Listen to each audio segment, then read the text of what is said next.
we're anticipating in about 20, 25 years, if we do nothing, really a planet slipping more and more into peril.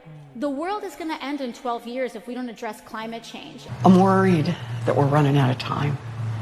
Every time the scientists reanalyze the data, it's worse than they thought. Of millions of displaced persons as a consequence of climate.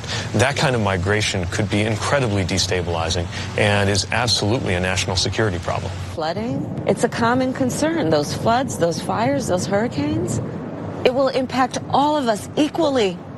That's the incredible thing about Mother Nature. She doesn't care about who you voted for in the last election. How do you convince voters that this is not going to disproportionately affect their finances, their wallet?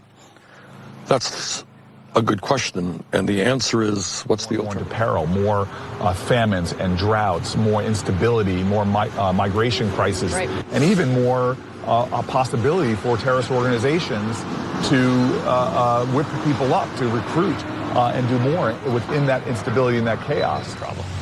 We know that climate refugees are going to continue to increase in number. We're spending a lot of money. You're right. My plan is a very expensive plan.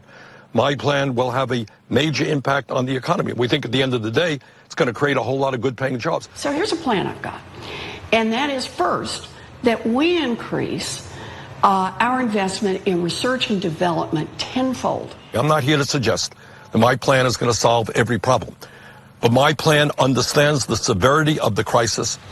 The consequence of that is not simply that people will need aid and help, but it's also that it will produce more conflict. There will be fights over water. There will be fights over land that can be farmed for food.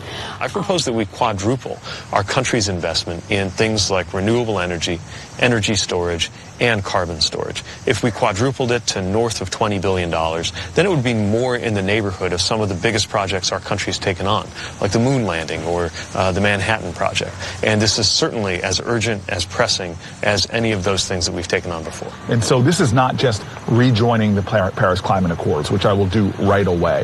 It's actually using every lever of foreign policy we have. It means using our diplomacy, our alliances, our trade deals. Centered to them must be labor and climate. Right here in the United States of America. If American taxpayers are going to pay to develop it, then American taxpayers are going to get the jobs from it. So that's the second part. And then the third part is the federal government steps back in and says, and we're going to start marketing, and even in some cases giving away this stuff all around the world. I'm again